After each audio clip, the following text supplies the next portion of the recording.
avec nous ce soir. Emmanuel Macron, bonsoir, merci d'être avec nous. Bonsoir. Il y avait à Bercy cet après-midi des hommes et des femmes avec qui vous avez travaillé et vous êtes devenus leur cible. Qu'est-ce que vous leur dites à ce peuple de gauche qui était là, à Bercy?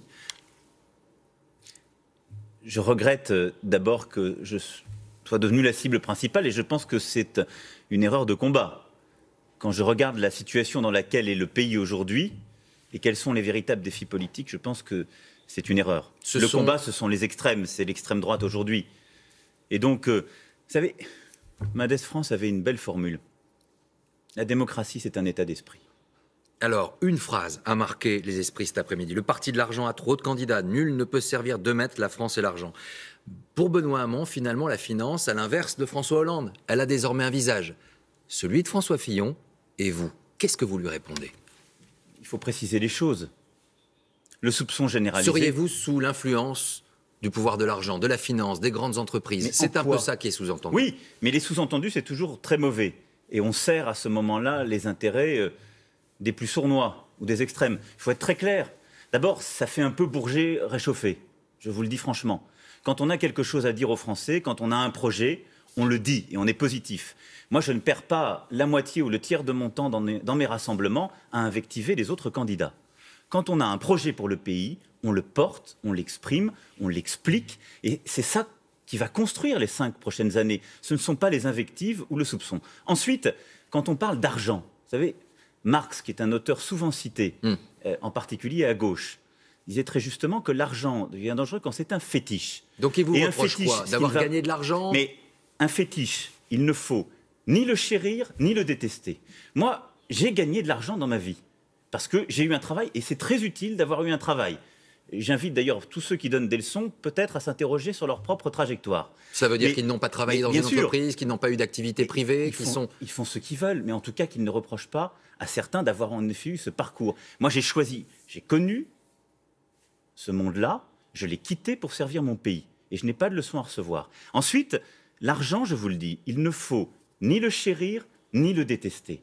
Expliquer aux gens que l'argent est mauvais, c'est facile. Mais ce que les gens veulent comprendre, c'est comment finir leur fin de mois. Donc, moi, le projet qui est le mien, c'est un projet qui supprime la taxe d'habitation pour 80% des Français, qui augmente le salaire net pour tous les travailleurs, toutes les travailleuses, quel que soit d'ailleurs leur statut et leur catégorie. Et donc, c'est un projet qui leur donne plus de pouvoir d'achat.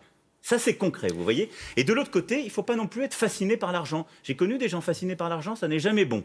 Et je crois comprendre qu'il y a certains qui ont des problèmes aussi avec ce sujet. Donc moi, je ne suis ni fasciné, ni ne le déteste. Quant à la campagne que je mène et à ces insinuations, soyons très clairs. Justement, une précision. Cela fait plusieurs jours que des sous-entendus. D'abord, il y a eu cette affaire, ce déplacement à Las Vegas. Votre réponse, on l'a entendu. Je ne suis pas dans ce dossier. L'association Anticorps qui cible votre patrimoine. On est à 35 jours de l'élection. Oui. Emmanuel Macron, est-ce que vous n'avez clairement rien à vous reprocher sur votre patrimoine, sur la transparence économique de votre campagne? Est-ce que vous pouvez le dire ce soir aux Français? Et je peux le dire aux Français, je l'ai dit dès le premier jour. Et je suis suffisamment responsable pour ne pas me lancer dans un tel combat si j'avais quoi que ce soit à me reprocher. Sur le sujet d'un déplacement ministériel à Las Vegas, les conclusions de l'enquête administrative sont claires. Et je ne suis pas incriminé dans cette affaire. Elle concerne un opérateur public, Business France.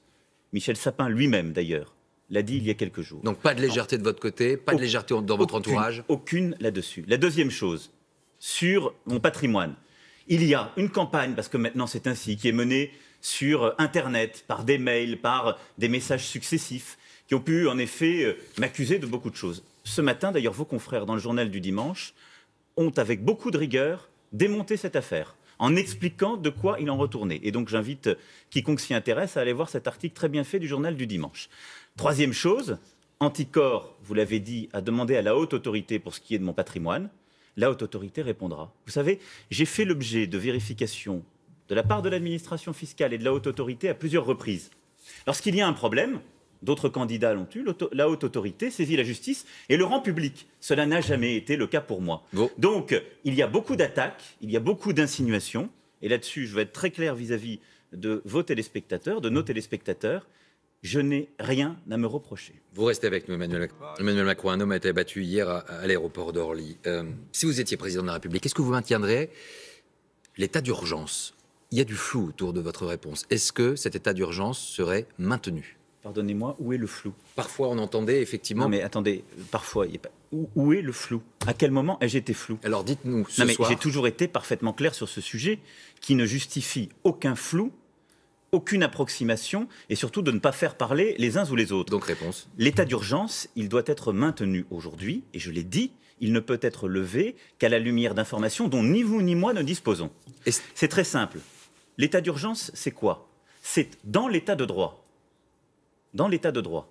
Des circonstances particulières qui justifient d'utiliser des moyens de police, des moyens administratifs pour protéger nos concitoyens. Il faut, pour le maintenir, avoir une juste perception et une juste connaissance des risques effectifs. Aujourd'hui, je n'ai pas la dernière connaissance, pas plus que vous. Ce sont les services qui les ont. On a bien vu ce qui s'est passé en effet encore hier, ce qui s'est passé encore cette semaine. Il est donc indispensable, compte tenu de la nature du risque, de maintenir l'état d'urgence. Si je suis élu président de la République, je l'ai dit à plusieurs reprises, je regarderai en détail la nature justement des informations qui me sont transmises à l'instant T. Et c'est comme ça que nous devons faire. Mais aussi longtemps que la sécurité de nos concitoyens le justifie, aussi longtemps que, par exemple, les perquisitions administratives que seul permet l'état d'urgence sont indispensables, il convient de maintenir l'état d'urgence. Une réponse rapide. Est-ce que, sous ce quinquennat, la politique contre le terrorisme a été la bonne? Je pense que la politique contre le terrorisme qui a été menée après les attentats a été une politique pragmatique. Voilà. Pragmatique, ça veut dire? Ça veut dire qu'elle a permis de répondre à la fois par les modifications législatives sur le renseignement, par l'investissement dans les forces de sécurité, elle a permis de répondre efficacement. C'est pour ça que j'entends la poursuivre. Et dans mon programme, il y a l'embauche de 10 000 policiers et gendarmes. Il y a l'investissement militaire, parce que la lutte contre le terrorisme, elle se fait d'abord à l'international contre Daesh. Et donc, sur les théâtres d'opération, je veux qu'on continue, et c'est ce que j'ai exprimé hier en détail, à embaucher, accompagner nos forces de l'ordre, nos forces militaires pour ce qui est de l'étranger. Par contre, je souhaite qu'on aille plus loin sur quelques sujets essentiels en matière de terrorisme. Là aussi, j'ai eu l'occasion de le dire.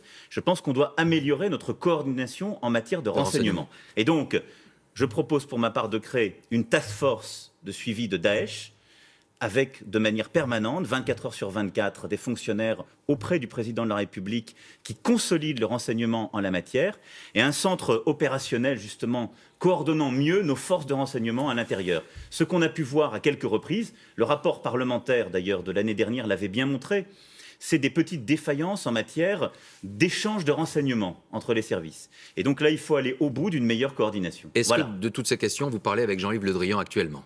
J'ai plusieurs fois discuté avec Jean-Yves Le Drian. Et vous êtes sur la même ligne? Je suis sur la même ligne. J'ai hier, pendant plus d'1h30, exposé ma politique de défense et la stratégie que j'entends mener en la matière. Une politique de défense que lui-même pourrait incarner. Est-ce qu'il va vous rejoindre dans les 48 heures? On le dit que Jean-Yves Le Drian va vous rejoindre. Est-ce que c'est une chose que vous pouvez nous confirmer ce soir ou il faut attendre 48 heures?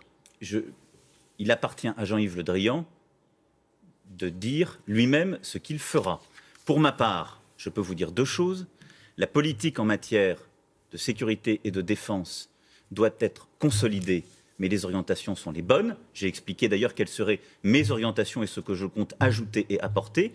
Et Jean-Yves Le Drian est un responsable politique pour lequel j'ai du respect et avec lequel j'ai de la proximité. Et avec qui vous pourriez travailler dans les années à venir. Ce qu'il a lui-même fait en Bretagne est extrêmement cohérent avec ce que je conduis au niveau national. Est-ce que vous pourriez travailler avec lui dans les années à venir?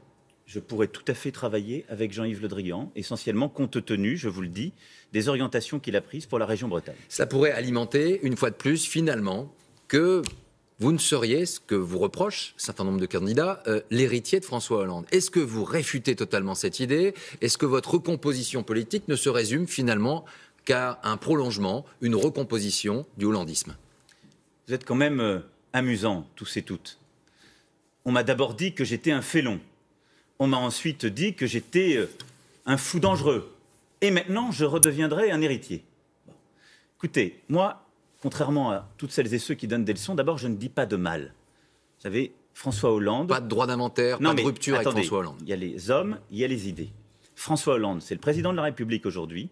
C'est quelqu'un que je connais bien, et donc je n'ai jamais dit du mal de lui, je ne commencerai pas ce soir. Je ne dis pas de mal de lui. Par contre, c'est quelqu'un avec qui j'ai eu des désaccords stratégiques. Je n'aurais pas fait les choses comme il les a fait, et il le sait bien. J'aurais commencé beaucoup plus tôt, avec des mesures plus fortes en matière économique. Je n'aurais pas eu cette politique en matière d'éducation. Il fallait reformer les enseignants. Par contre, moi, je pourrais y revenir, j'ai une politique en matière d'éducation complètement différente. Je souhaite que, justement, on ait une école qui transmette davantage. Je veux remettre des heures d'enseignement qui ont été enlevées. Je veux remettre les classes bilingues, l'enseignement des humanités, faire plus, là aussi, dans les zones d'éducation prioritaires. Donc, nous avons des vrais désaccords. Sur l'Europe, je suis plus volontariste. J'ai quitté le gouvernement. J'ai lancé un mouvement politique nouveau. En vue de recomposer la vie politique. Pour le moment, à droite, on ne les entend pas tellement. On les attend. Pourquoi ? D'abord, vous allez les voir. Parce qu'on est impatient, vous allez les voir dans les prochains jours et les prochaines semaines. Mais qu'est-ce qui est en train de se passer depuis des semaines ? Il est en train de se passer ce que je vous avais dit. D'abord que ni le Parti socialiste, ni les Républicains ne tiennent leurs troupes sur une politique cohérente. Pardon de vous le dire, mais de gauche comme de droite, c'est l'hémorragie à laquelle on assiste. L'hémorragie. Ce que j'ai à gérer pour ma part, c'est l'afflux de soutien. Je ne vais pas le déplorer, je cherche l'afflux de soutien de 51% de nos concitoyens. Après, la ligne cohérente que je défends, c'est celle du progressisme depuis le premier jour. En faveur de l'innovation, de la réforme économique et sociale en profondeur. Et donc, ma grande différence avec ce qui a été fait durant ce quinquennat, c'est que je ne suis pas pour faire des mesures qui ajustent, qui corrigent. La réforme des retraites que je propose, c'est une réforme qui n'a jamais été faite en profondeur, d'aller vers une retraite, justement, par répartition, mais par points, où 1 euro cotisé donne les mêmes droits, où on en finit avec les régimes spéciaux et les inégalités actuelles. Deuxième réforme en profondeur, celle de l'école que je veux conduire, avec un vrai investissement, 12 élèves par classe, dans les zones d'éducation prioritaire, avec une vraie transformation. La réforme de l'assurance chômage que je propose. Ça, ce sont quoi ? Les premières mesures d'Emmanuel Macron qui serait président ? La réforme de l'assurance chômage et de la formation professionnelle que je propose, elle est profondément nouvelle. C'est faire de l'assurance chômage un droit universel, financé par l'impôt et non plus par les cotisations qui pèsent sur le travail, avec une organisation différente, où l'État prend son rôle et sa responsabilité, les partenaires sociaux étant autour de la table, et où la formation continue va vers ceux qui en ont le plus besoin, les chômeurs. Tout ça, ce sont des réformes qui n'ont jamais été faites, ni par la gauche, ni par la droite. Moi, je vais vous dire, les leçons des uns et des autres pour expliquer, selon leur aliment, il est trop de gauche ou il est trop de droite, nous n'en avons plus rien à faire. Ce que nos concitoyens, ils veulent, c'est une politique qui marche. Il y a une politique qui marche, une politique qui ne marche pas. Il y a une politique qui s'attaque au problème, il y a une politique qui ne s'attaque pas au problème. Emmanuel Macron. Je prendrai des mesures efficaces et justes avec des femmes et des hommes neufs, des visages nouveaux, et puis des talents, quelques-uns, qui viendront de gauche et de droite autour de ce projet progressiste. Pour appliquer ces mesures, il faut une majorité. Il faut une majorité à l'Assemblée nationale. Elle sera composée de qui ? Vous aurez effectivement cet esprit d'ouverture, une union nationale. Vous parlerez de Manuel Valls à Alain Juppé. Toutes ces questions-là, les Français se posent la question. Ils peuvent même se poser la question de savoir si finalement, après une victoire éventuelle d'Emmanuel Macron et une majorité finalement instable, on ne retomberait pas dans la 4ème République avec finalement des majorités qui se feraient et deferaient selon les lois. C'est une question que les Français se posent devant leur écran de télévision ce soir. Et je vais vous rassurer. Une fois élu, je nommerai un Premier ministre et un gouvernement resserré, paritaire, avec des ministres qui viendront de la société civile, pour une part non négligeable, et des ministres de gauche, du centre, de droite, qui partageront justement la cohérence de ce projet et du projet que je porte. Qui vous rejoindront après l'élection, après le premier tour ? Qui me rejoindront, qui sont pour une grande partie là, qui sont en train justement d'émerger et que je désignerai, que je nommerai après l'élection. Quand vous dites juste une précision, quand vous dites que vous n'êtes pas une maison d'hôtes. Quand Manuel Valls souhaite le progrès, finalement, la victoire des progressistes, et je me réjouis et qu'il rejette une candidature de Benoît Hamon, qui est un fait politique important, et que vous fermez la porte en disant « je ne suis pas une maison d'hôtes ». Vous ne fermez pas la porte ? Non, soyons précis. Que toutes celles et ceux qui se retrouvent dans un projet progressiste que je porte apportent leur soutien, disent « je voterai pour ce candidat », je m'en réjouis. Ce que je veux dire très clairement, c'est qu'en même temps, je suis le garant d'un engagement qui est celui du renouvellement d'une part et d'une alternance profonde, en finir avec le tic-tac gauche-droite. Et donc je dis simplement, Ne pensez pas que vous allez retrouver forcément les mêmes visages. Voilà, c'est important d'être clair. Emmanuel Macron. Maintenant, parce que vous avez soulevé une question qui est très importante et qui dépasse le gouvernement. Une fois le gouvernement nommé, 6 semaines après l'élection, il y aura une élection législative. Et là-dessus, soyons très clairs. Les Français sont cohérents. S'ils votent pour moi, ils me donneront une majorité 6 semaines plus tard. Et donc, j'aurai une majorité parlementaire pour pouvoir gouverner. 2 dernières questions. Vous êtes aujourd'hui de plus en plus le favori des sondages, même si les sondages ne sont que les sondages. Et on a vu beaucoup de surprises depuis quelques semaines, depuis quelques mois et différents scrutins. Vous commencez à penser que vous pouvez devenir président de la République. C'est une chose qui vous effleure l'esprit souvent, de plus en plus souvent, ou pas du tout? Écoutez, si vous n'avez pas la capacité à vous représenter les responsabilités, leur poids et ce qui se passe le jour d'après, mieux vaut ne pas aller dans ce genre de campagne. 35 jours, c'est long ou c'est court? C'est factuel. Je n'ai jamais commenté ces données-là. Je les prendrai journée après journée, avec beaucoup de sérieux, avec calme, sérénité, mais détermination. Une dernière image. Dans cette campagne, on ne parle absolument pas d'international. Juste, est-ce que vous pouvez commenter cette image? Regardez cette photo prise en Syrie, dans la ville d'Alep. 6 ans de guerre, et cet homme qui revient parfois chez lui dans cet immeuble détruit. Est-ce que la France et l'Europe, c'est une question importante, on aborde assez peu ces questions-là, sauront avec vous retrouver leur voix dans le concert international? Quand vous voyez cette image, cette photo-là. Cette photo-là, et ce qui s'est passé à Alep, c'est évidemment une formidable défaite. Je vous le dis très franchement, pour la France et pour l'Europe. Et pour l'Europe. Et le fait qu'aujourd'hui, la crise syrienne se gère avec essentiellement la Russie et l'Iran autour de la table n'est pas acceptable. Et donc, je veux que la France retrouve sa place, c'est-à-dire un leadership diplomatique, pour pouvoir construire une solution politique de sortie de crise en Syrie, qui inclut justement l'ensemble des protagonistes. Merci Emmanuel Macron.